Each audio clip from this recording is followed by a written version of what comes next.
Picture a boy in New Orleans. Not the New Orleans of jazz festivals and Mardi Gras floats and the kind of magic that gets written about in travel magazines. The private New Orleans. The one that exists inside the walls of an ordinary house on an ordinary street where an extraordinary amount of pain is being stored in a child's body that the world has decided is fair game. He weighs 132 kilograms. He is not yet a teenager. And the world around him, the schoolyard, the neighborhood, the whole merciless social machinery of childhood, has made absolutely certain that he knows it. The bullying was not the quiet kind. It was not the subtle glance or the whispered comment that a child can almost convince themselves they imagined. It was direct. It was daily. It was the kind that doesn't stay in the past where it belongs, the kind that follows a person into adulthood, into success, into fame, into a Spanish-style mansion in the Hollywood Hills where it will eventually become the thing that kills them. And here is what makes this story different from every other celebrity tragedy you have ever watched a video about.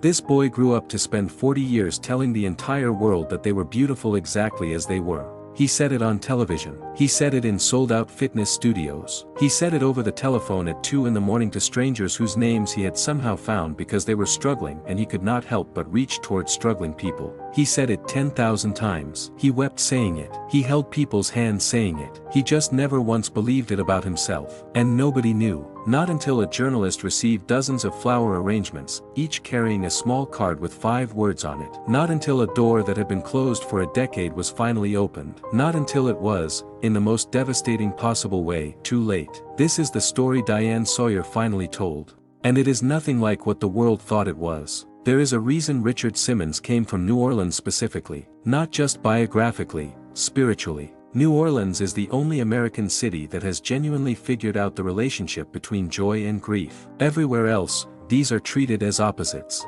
You are either happy or you are sad. You are either celebrating or you are mourning. New Orleans knows better. New Orleans puts a brass band at the funeral. New Orleans understands that the loudest music almost always rises from the deepest wound. Richard Simmons was a New Orleans child in every cell of his body. He was excessive. He was theatrical. He walked into rooms as though the rooms had been holding their breath waiting for him and could finally exhale. He had the gift, the genuinely rare and genuinely exhausting gift, of making every single person in front of him feel chosen, feel seen, feel like the most important person in whatever space they shared.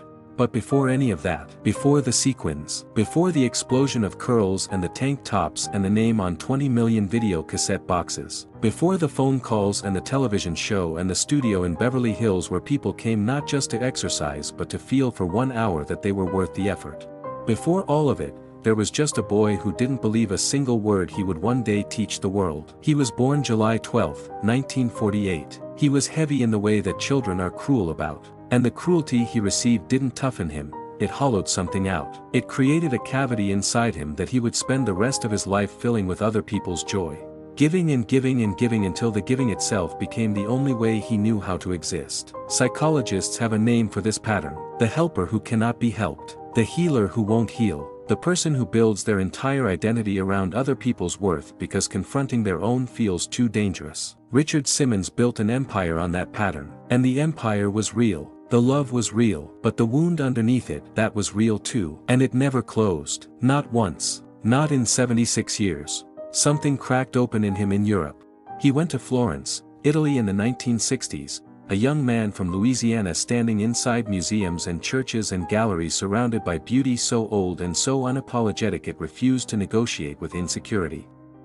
Something about being surrounded by centuries of humans celebrating the human form, in all its excess and imperfection and glorious specificity, did something to him that New Orleans alone had not quite managed. He came back pointed in a direction, not healed, not whole, but pointed toward the idea that a life could be built around making people feel magnificent.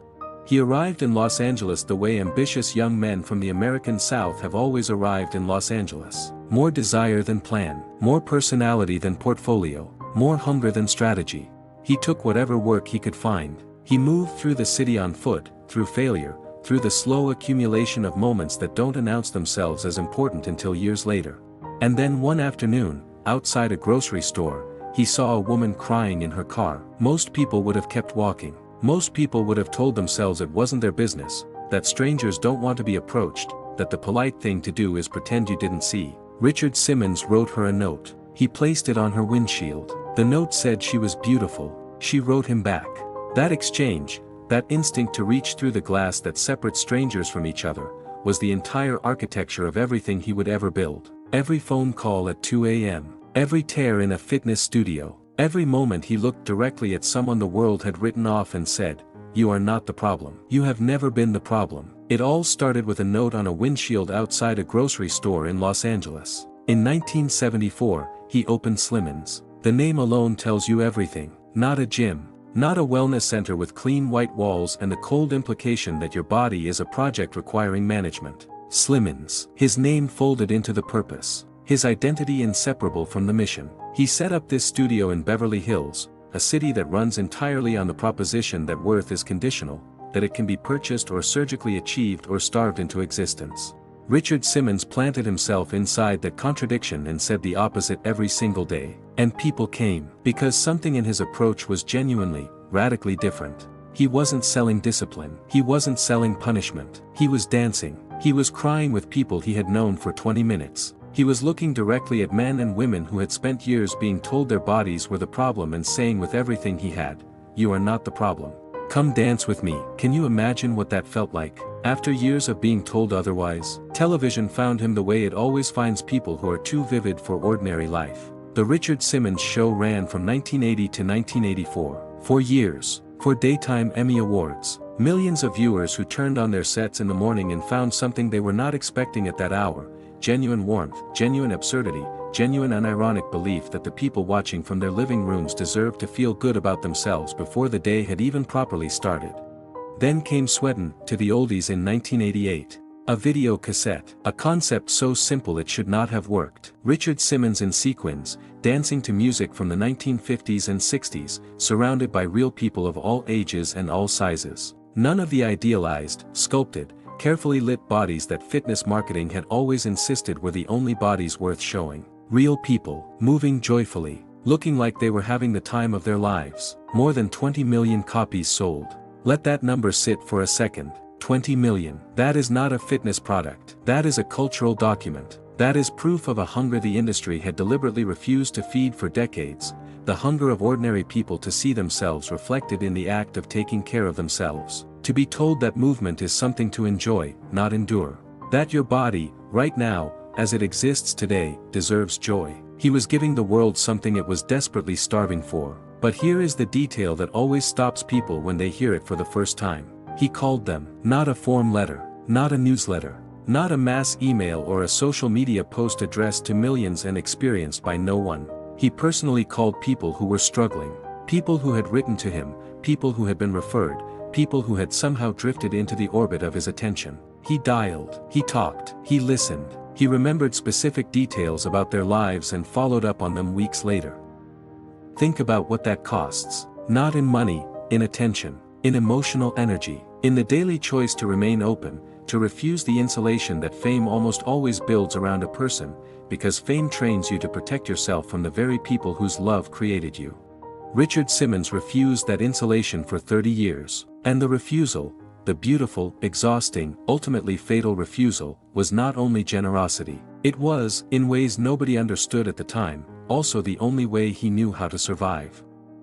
Giving was his oxygen. Other people's healing was the thing that kept him from having to look too closely at his own. For 30 years, it worked. Until the morning it didn't. February 2014. No announcement, no farewell tour, no graceful exit or final televised goodbye or carefully worded statement. Just silence. The kind that arrives without warning and refuses to explain itself. 1 week he was Richard Simmons, calling strangers, appearing at charity events, burning at maximum intensity. And then the calls stopped. The appearances stopped. The door of a Spanish-style mansion in the Hollywood Hills closed. And the man inside simply stayed. The world noticed immediately. And what the world did next says something deeply uncomfortable about all of us. It didn't ask, is he okay? What does he need? How do you love someone who has spent their entire life being defined by their availability when they are suddenly no longer available? Instead, the world built theories. A podcast in 2017, enormously popular, genuinely compelling, raised worried questions about his whereabouts and framed his absence as a puzzle to be solved. Tabloids constructed elaborate scenarios. And the darkest theory, the one that circulated with the particular persistence that only truly disturbing ideas ever achieve, was that Teresa Reveles, the woman who had managed his household for 35 years, was somehow controlling him, holding him against his will, that the disappearance wasn't chosen, that it was imposed. The Los Angeles Police Department sent detectives to the house for a wellness check. Richard Simmons came to the door. He spoke to them. He told them he was fine. He convinced them. They left. And here is the question that the Diane Sawyer special forces us to sit with. The question that is far more troubling than any conspiracy theory about a housekeeper with sinister motives. What if the answer was always simpler? What if a man who had spent 40 years performing joy had simply run out of the energy to perform it anymore? What if the real story had no villain, no twist, no dramatic revelation that the world could point to and say, there, that's where it went wrong? What if the wound from a schoolyard in New Orleans just never healed? That answer was waiting inside that house the whole time, and when Diane Sawyer finally got close enough to hear it, it was worse than anything the tabloids had imagined. Teresa Reveles sat across from Diane Sawyer and found her words with the careful honesty of someone who had kept a promise for a decade and was now trying to honor both the promise and the truth at the same time. He was insecure, she said. He didn't think he looked good anymore. And then she described something so specific, so precise, so heartbreaking in its particularity that it reframes the entire story in a single sentence. His fear wasn't vague. It wasn't abstract anxiety about aging or fading relevance. It was a specific, articulated dread that someone would see him in public and say exactly this, Richard Simmons is old. Richard Simmons doesn't look good anymore. Read that again. Let it actually land. This is the man who built his entire career on the proposition that beauty is not conditional. That worth does not expire. That the body you are living in right now, not the body you're working toward, not the body you had 20 years ago, not the body you think you're supposed to have, is the body that deserves love and movement and joy. He said those words to millions of people. He genuinely, ferociously believed them. For everyone except himself. He made Teresa promise, not asked, made her promise, never to take a photograph of him. Not inside the house, not even in private, not even in rooms where no one else would ever see. As though the image itself, even unshared, even unobserved, would confirm something he could not bear to confirm. The camera that had once been his instrument of radical inclusion, the thing he had pointed at ordinary bodies and said you deserve to be seen, became the thing he feared most. So Teresa drove him through the city sometimes. She took him to see new buildings, new stores, the Los Angeles that had kept changing while he stayed still. Nobody recognized him, she said. And you can hear both things in that sentence at exactly the same time. The relief of a man who desperately needed to breathe air that wasn't filtered through other people's expectations, and the quiet devastation of a man who had once been impossible to miss, now deliberately making himself invisible. Sometimes the disguise was a clown costume. Sometimes he dressed as a woman. And yes, that image is heartbreaking, but it is also, in its own strange way, deeply him.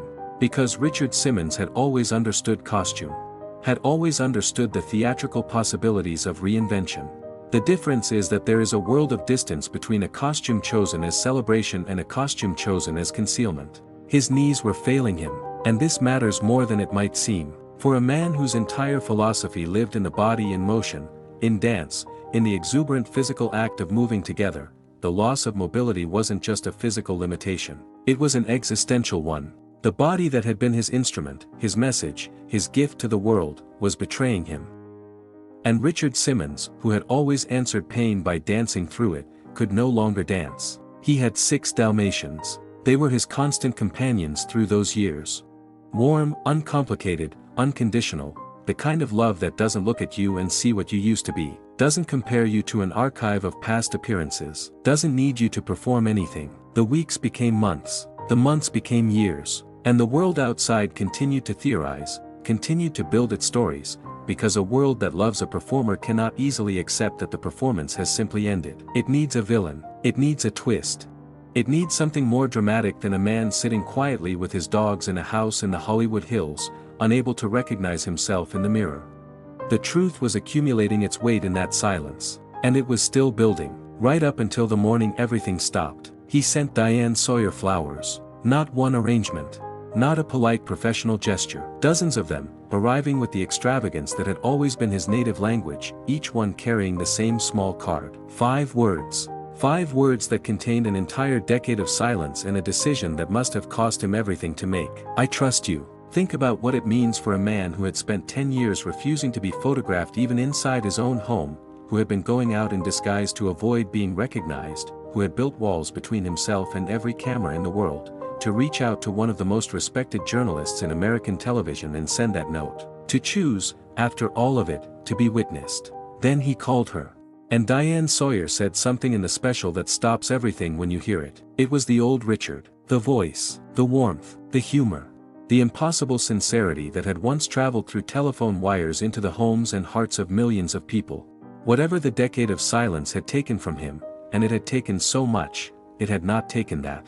The voice was still there, the gift was still there, somewhere underneath everything, the boy from New Orleans who had decided that other people's joy was worth his entire life was still there, still reaching. He told Sawyer he was ready to come tell his story, and then he told her about the Broadway musical. Full circle, a stage production of his own life, New Orleans to Hollywood, beginning to end. The boy who was bullied becoming the man who told the world it was beautiful, the wound becoming the mission. The whole extraordinary, excessive, heartbreaking arc of it, put on a stage for people to witness. And his specific instruction for the theater, the detail that will stay with you long after this video ends, was to remove the seats from the front rows so that people could come down from the audience and dance. Even then, even at 75, in failing health, in the deepening shadow of a decade of isolation, his instinct was still to tear down the barrier between performer and audience. Still to say, nobody should have to watch joy from a distance. Still to reach his hand out toward the people in the room and say *, come down here. Come dance with me, *. Preparations for the interview began. And then on July 13, 2024, one day after his 76th birthday, Richard Simmons died. Lenny and Kathy, his brother and sister-in-law, had spoken to him on the phone that morning.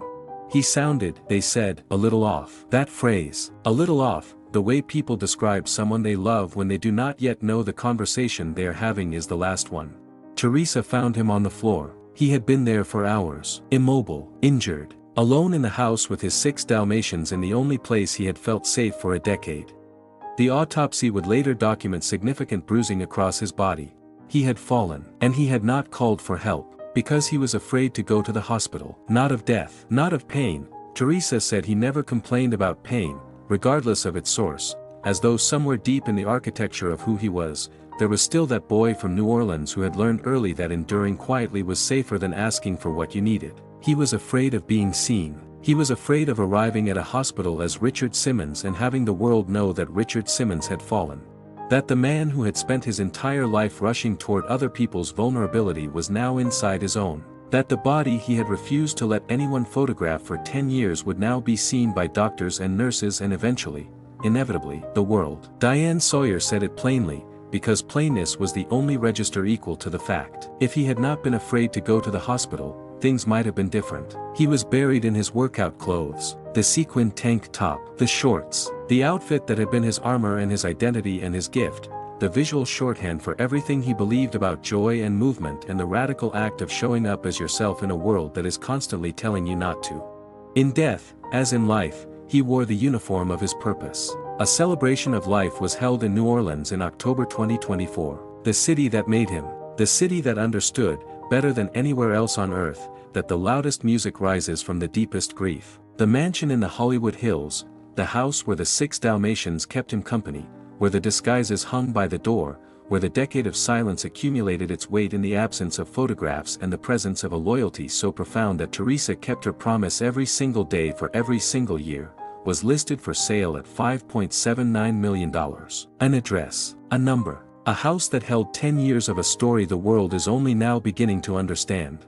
Here is what makes this story different from every other tragedy that gets turned into a YouTube video. There is no villain, no conspiracy, no betrayal, no sinister housekeeper. No moment where a single wrong decision changed the trajectory of everything. No twist that the tabloids never found. Just the slow, quiet accumulation of a wound that never healed, carried for decades inside the brightest, loudest, most extravagantly generous persona that American popular culture had produced in a generation.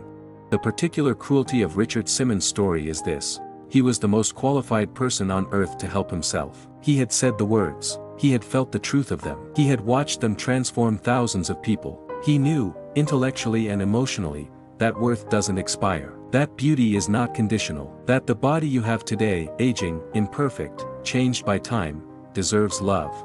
He just couldn't make the words travel the final distance. The distance between what he preached and what he practiced. The distance between his mirror and his message. And the world never knew. That is the thing that keeps landing differently the more you think about it. For 10 years, the world was out there building conspiracy theories about housekeepers and control and sinister forces. And the actual answer was sitting quietly in a house in Hollywood Hills with 6 Dalmatians, going out in disguise, afraid that someone would look at him and say he didn't look good anymore. The simplest possible wound, the most human possible fear, invisible to everyone because it was wearing the face of a man who had told the world its wounds didn't define it. Now ask yourself something, and take a second before you answer, because this is the real point of this video. The reason this story matters beyond grief, beyond celebrity, beyond the extraordinary specific life of one man from Louisiana. How many people in your life are doing exactly what Richard Simmons did? How many people are pouring themselves out for everyone around them, calling, showing up, giving the speech they themselves most desperately need to hear, while quietly, privately, steadfastly refusing to direct any of it inward? How many people have built their entire sense of purpose around other people's healing because looking at their own is too dangerous? How many people are running on empty inside a performance of fullness so convincing that nobody thinks to check? The helpers, the fixers, the ones who pick up on every single day. The friends who always know what to say when you're falling apart and somehow never seem to fall apart themselves. The people most fluent in the language of love, often the ones most desperate to receive it. Richard Simmons built something real. Not just the empire was extraordinary, but empires are built on strategy and timing and favorable conditions. What he built in people was something else entirely. The person who played Sweatin to the Oldies in a living room in 1989 and felt for the first time that movement could be joyful. The stranger who found a note on her windshield that said she was beautiful and wrote him back. The person who answered the phone at 2 a.m. and heard a voice that somehow already knew their name. He built that deliberately, consistently, at enormous personal cost, for 40 years without stopping. And he was buried in his sequin tank top because that is who he was all the way down, all the way to the end. Not a pose, not a brand, not a performance, or not only a performance. A person, a deeply, irreparably human person who happened to carry the rarest of gifts and the most common of wounds simultaneously, and who spent his entire life giving the gift while quietly drowning in the wound. The Broadway musical was going to be called Full Circle. He never got to see it. But the instruction he gave for it, remove the seats from the front rows so that people can come down and dance, that is still his message. That is still what he was trying to say right up until the very end. Nobody should have to watch joy from a distance. Nobody should have to sit in the audience of their own life. Come down here. Come dance with me. He spent 40 years telling the world it was beautiful exactly as it was. He never believed it about himself. And the world never knew until it was too late to tell him. That is the sentence. That is the whole story. And now that Diane Sawyer has given us the full picture, now that Teresa Reveles has honored him by telling the truth, what we do with it is up to us.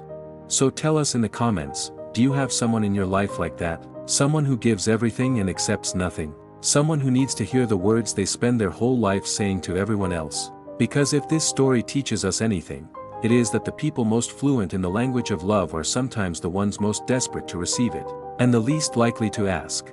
Subscribe and stay close. The next story is already waiting, and it will not disappoint.